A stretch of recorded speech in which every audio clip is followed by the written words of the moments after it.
Jack seemed hesitant. Please, Mr. Jack, Alex pleaded. We won't be any trouble. Come on, Jack, make their day, the harp pleaded. All right, Jack said. Jack turned and began traveling toward the town. The twins ran after him. Thanks so much, Alex called back to the harp. You're welcome, the harp said. Come back and visit me, please. Jack was a very fast walker. His legs were much longer than the twins, so they found it difficult to keep up with him. It's very kind of you to let us tag along, Alex said to Jack, but he never looked up from the ground. You're not much of a talker, are you? Connor said. I don't have much to say, Jack said. Connor nodded at him. He understood completely. As they neared the town, Alex pulled Connor aside. How lucky is this? She said. If we get inside the castle and get a hold of the basket, we'll be out of this kingdom in no time. They traveled into the town and reached the castle. There was a set of large wooden doors at the castle's entrance. Jack knocked on the door. A moment later, a small window in the middle of the door opened, and a set of eyes appeared. Who goes there? Said a voice on the other side of the doors. It's Jack, Jack said. Again. Who is that behind you? The voice demanded, and the eyes looked over Jack's shoulder to Alex and Connor. They awkwardly waved. Oh, what are your names again? Jack asked the twins. Alex and Connor, Alex told him, and gave him a thumbs up. These are my friends, Alex and Connor. They're accompanying me to the castle today, Jack said. The doors opened, and the twins followed Jack into the castle. It felt like a condensed version of Cinderella's palace. The halls weren't quite as long, and the furniture wasn't quite as nice. There were many portraits hung on the walls, but they were all of Queen Red Riding Hood, at various ages and different poses, each one more grand than the last. The twins waited with Jack in a hall outside another set of doors. Jack knocked on the doors and immediately took a seat on a bench outside them. This always takes a moment, Jack said. A series of footsteps and sounds of rushing about came from the other side of the doors. Wait, don't open the door. I'm not ready yet, someone whispered. Hand me that cape. No, not that one. The one with the hood. Hurry. Jack began to whistle as he waited. How do I look? What about my dress? Does it seem all right to you? The whispers continued. All right, I'm ready. Let him in. Quickly. Jack stood up just as the doors were opened by a pink-faced and out-of-breath handmaiden. She escorted Jack inside, and the twins followed. They entered a long room with tall windows on both sides. The walls were covered in more portraits of the queen. Looking up from the floor was a giant wolf head with red eyes and a set of sharp teeth. It looked just like one of the wolves the twins had seen in the dwarf forests, and it alarmed them at first, before they discovered it was just a wolfskin rug spread out on the floor. The twins knew without asking that the rug must have been the big bad wolf himself at one point. At the very end of the room, perched elegantly, almost too elegantly, on a large throne, was Queen Red Riding Hood. Hello, Jack, Red Riding Hood said. Red Riding Hood was a very pretty young woman around the same age as Jack. She had bright blue eyes and blonde hair that was done up glamorously behind her crown. She wore a long red gown with a matching hooded cape and a pink corset. She wore a necklace with a massive diamond. Her shoulders were completely bare, and she wore a pair of long gloves with a dozen sparkly rings on her fingers. She was showing too much skin, wearing too much makeup, and was dressed too well for the middle of the day. Hello, Red, Jack said. What a surprise! I wasn't even expecting you, she said. Uh-huh, Jack said. And I see you brought guests? Red asked. She was not happy to see that she and Jack were not alone. Yes, this is Alex and Connor, Jack said. Hello, Alex said bashfully. What's up, Red? Connor said, and was then elbowed by his sister. Hello, Red said behind a clenched and very fake smile. Welcome to my castle. Please have a seat. Red clapped her hands, and two servants placed a large, cushy chair right next to her throne for Jack to sit on. They brought Alex and Connor each a small stool to sit on, some distance away from Red and Jack. Jack moved the chair back, away from the throne a couple of feet before sitting on it. He handed Red the basket he had made for her. Is this for me? Red asked him. Oh, how thoughtful of you! You are just too sweet for words. I'll cherish it. You always do, Jack said. So, tell me, what's new with you? Red asked Jack. She was leaning toward him as far as she possibly could without falling off her throne. Nothing much, Jack said. Same old, same old. His body language made it obvious that he was ready to leave from the minute he'd sat down. How's the kingdom? Oh, I never bother myself with all that talk of economy and security and peasant needs and blah, blah, blah, Red said. My granny takes care of all that for me. She's much better at it than I would be anyway. Red got tired of holding the basket. She snapped her fingers, and her handmaiden collected the basket from her. Put it with the others, Red instructed. The handmaiden collected it from her and headed out of the room. The twins figured this was their chance. May we see the others? Alex asked. The others? Red asked. The other baskets, Alex said. Red was looking at her peculiarly. My brother loves baskets. Connor nodded, going along with it.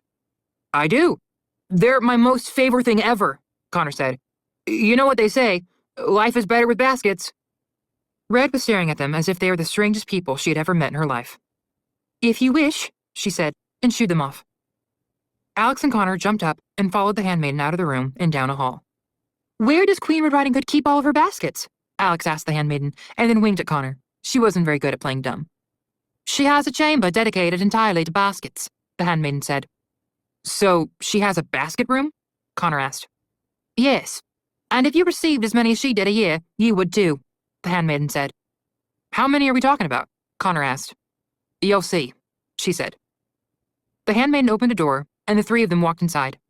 The room was twice the size of the room they had just been in, and was filled from floor to ceiling with thousands and thousands of baskets.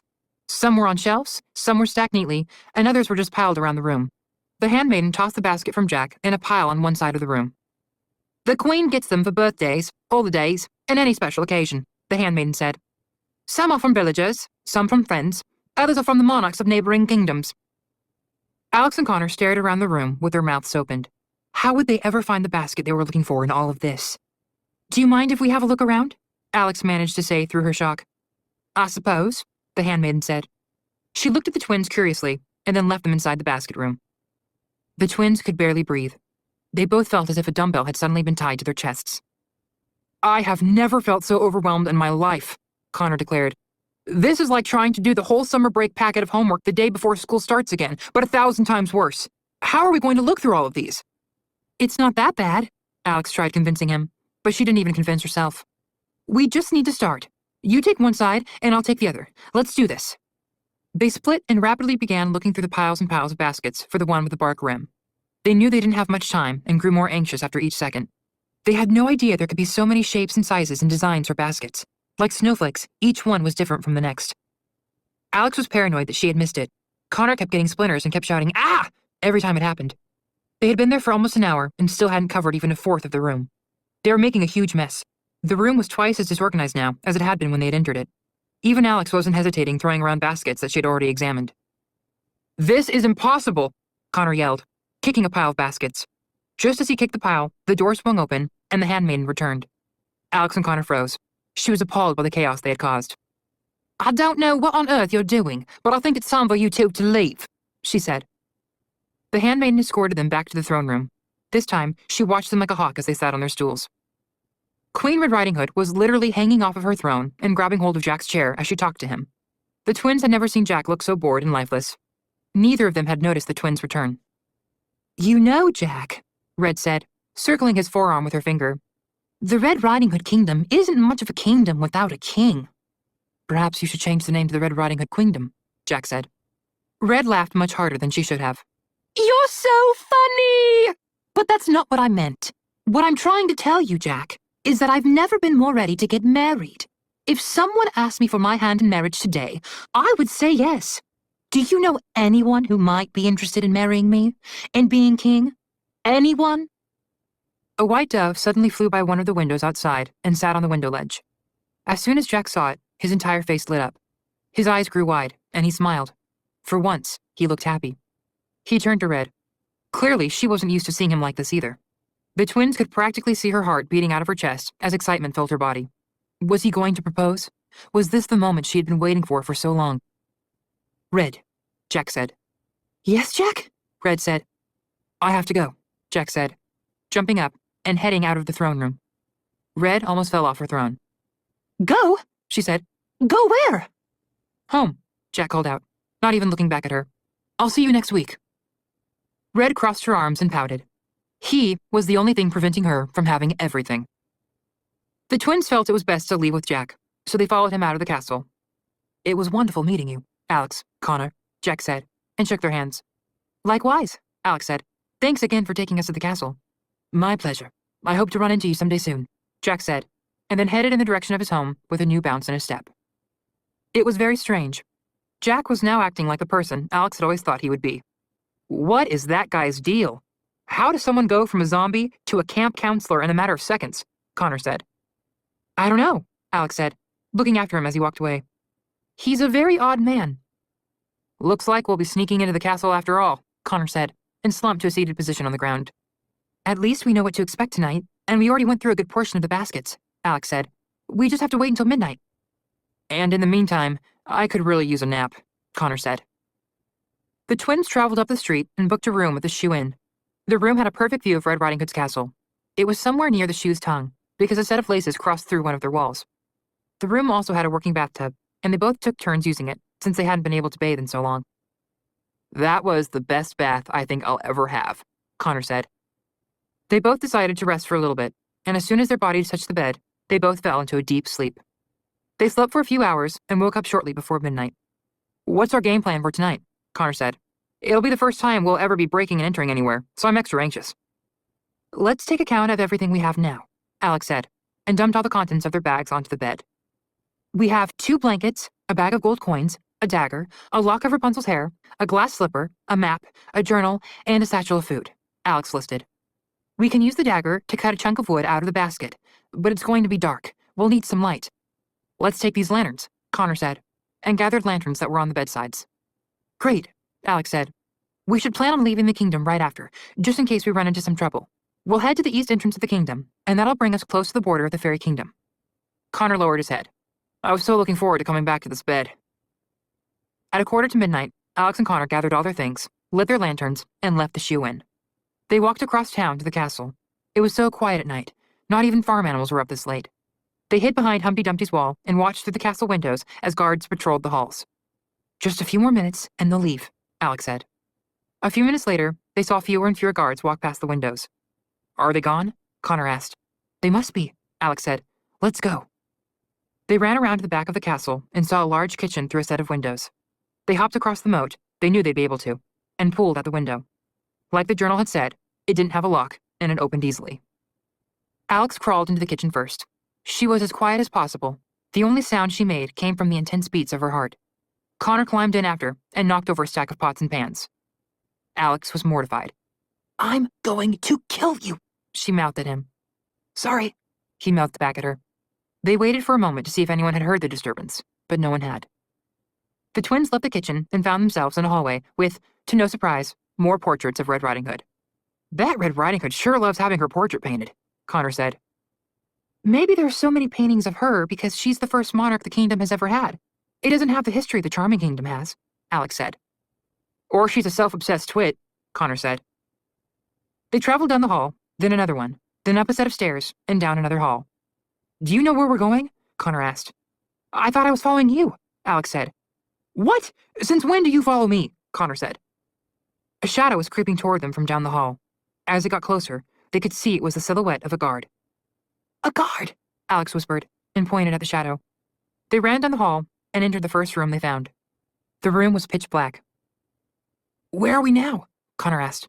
Why are you asking me questions you know I don't have the answers to? Alex said. Alex waited by the door and listened for the guard to pass by.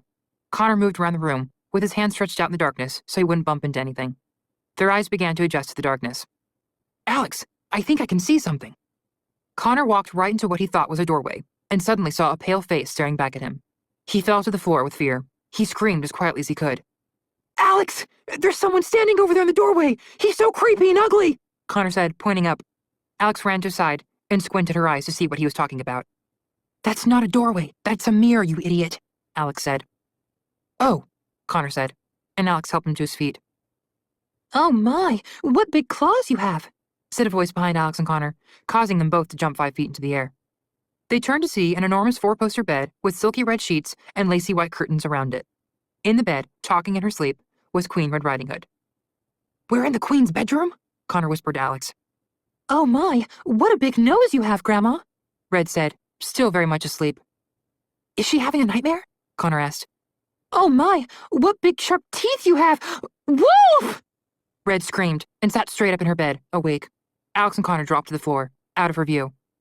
She was out of breath, and beads of sweat appeared on her forehead. She finally caught her breath. Ugh, not again, she said, and then, frustrated, laid back down to sleep. Alex and Connor were afraid to move. Did she go back to sleep yet? Connor asked. How are we supposed to tell? Alex asked. Oh my, what big strong arms you have, Jack, Red said. I'm guessing she's asleep, Connor said, and confidently stood up. Oh my, what soft lips you have, Jack, Red said. Let's get out of here before we hear her describe anything else, Connor said. They emerged back into the hall and traveled around the castle for a while. All the halls looked so familiar, it seemed impossible to find the basket room. Every time they thought they had found the right door, they found themselves in a drawing room or a dining room or a ballroom. Let's find the entrance and retrace our steps to the throne room, Alex began, but Connor interrupted her. No need. The baskets are in there, he said, and pointed to a door beside them. How do you know? Alex asked him. Because I remember that portrait of Red being next to the basket room, Connor said, and pointed to a portrait where Red Riding Hood was barely clothed, with only a wolfskin coat to cover her. Alex gave Connor a really dirty look. What? Connor asked with a smirk. It's memorable. They pushed the door open and found the room they had spent the entire afternoon in earlier. Let's take it from where we left off, Alex said. She and Connor split up and headed to the areas they had last searched. It had been hard during the day, but it was even harder at night, since they had only the light from their lanterns to go by. After a few hours of searching, their anxiety levels were as high as Jack's beanstalk. Suddenly, the twins heard a loud clank. What was that? Alex said. Alex, look up there, Connor said, pointing to a window. On the window ledge was a shiny X-shaped object. What is that? Alex asked. It's a grappling hook, Connor said. It jerked slightly in a consistent pattern. I think someone's climbing up. Hide! They left their lanterns on the ground and dove behind a pile of baskets. A moment later, a figure appeared on the window ledge. It took out a sharp knife and cut out a large circle on the window and then quietly crawled into the room. It was a woman who the twins had never seen before. Her clothing was made out of plant leaves sewn together, and her hair was a shade of red so dark it almost seemed purple. The woman scanned the room and looked cautiously at the two lanterns. Did she know the twins were in there?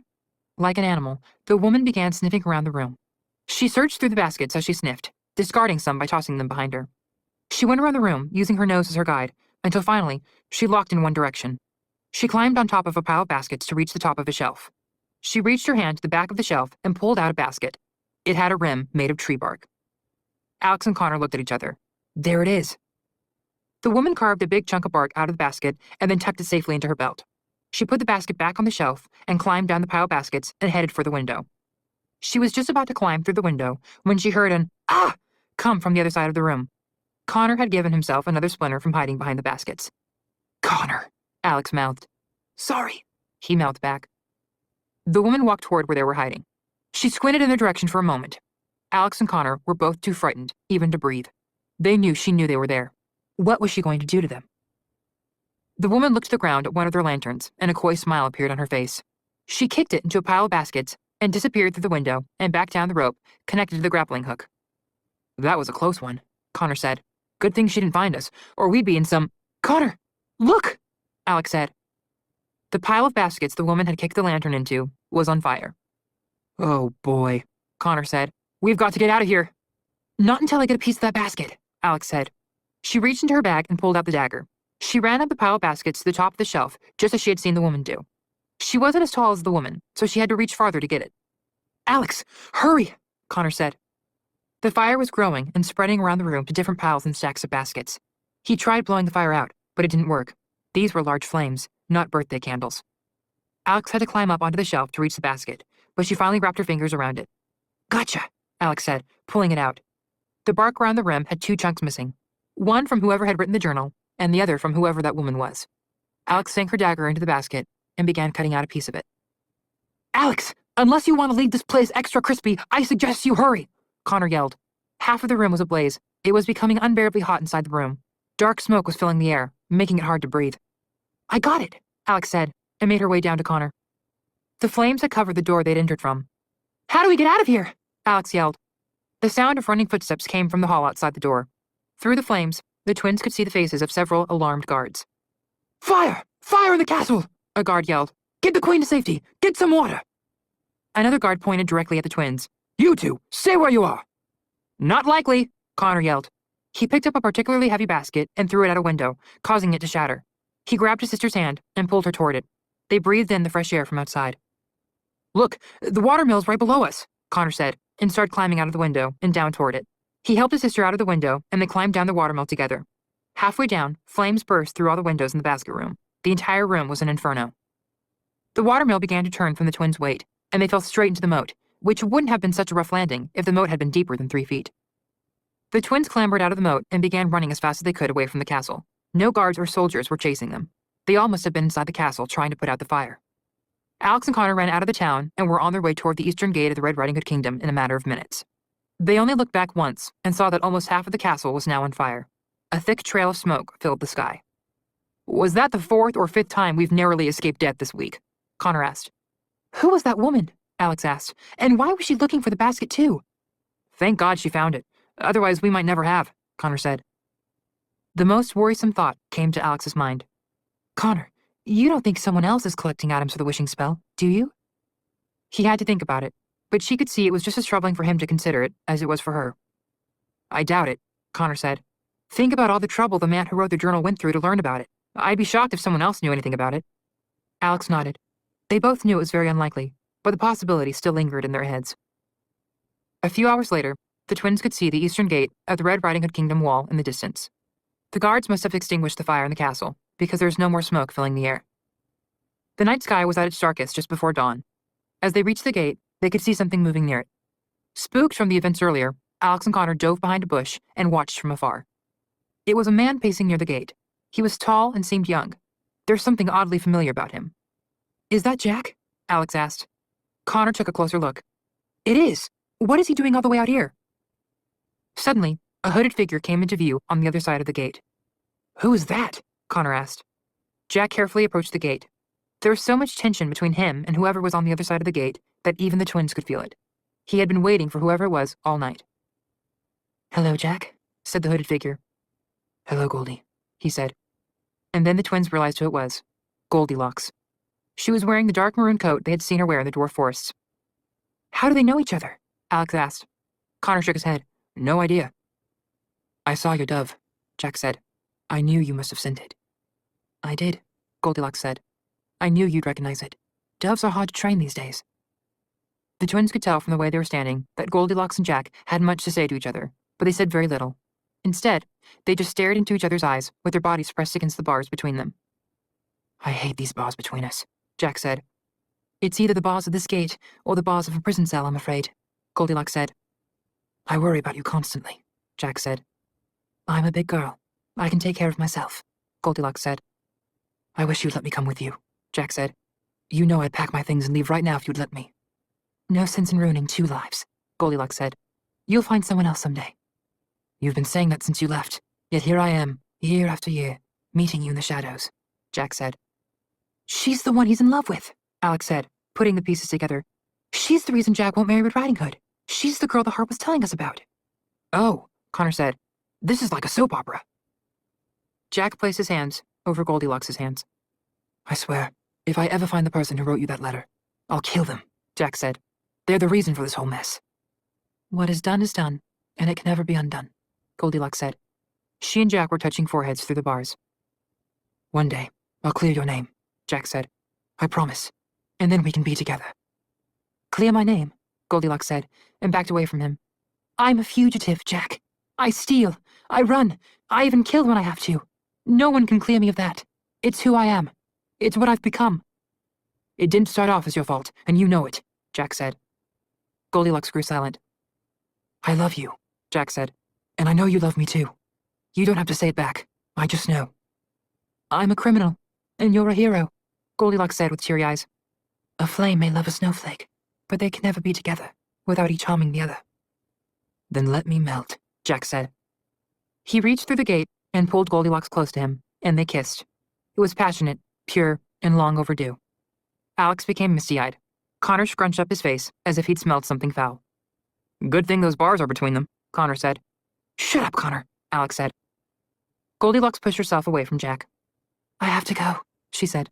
I have to be as far away from this place as I can get by sunrise. Let me come with you, Jack begged. No, Goldilocks said. When will I see you next? A week? A month? A year? He asked.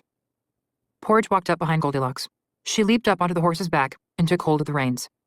Just wait for the dove, she said, and rode off into the night on her cream-colored horse. Jack watched her until she wasn't visible anymore. Suddenly, all the life in his body faded away, and he once again became the sad man the twins had met earlier. He sadly turned away from the gate and slowly headed home. I guess not every fairy tale character gets a happily ever after, Alex said. Alex and Connor ran up to the gate. It was locked, so they had to climb over it, finally making their way out of the Red Riding Hood kingdom just as the sun started to rise.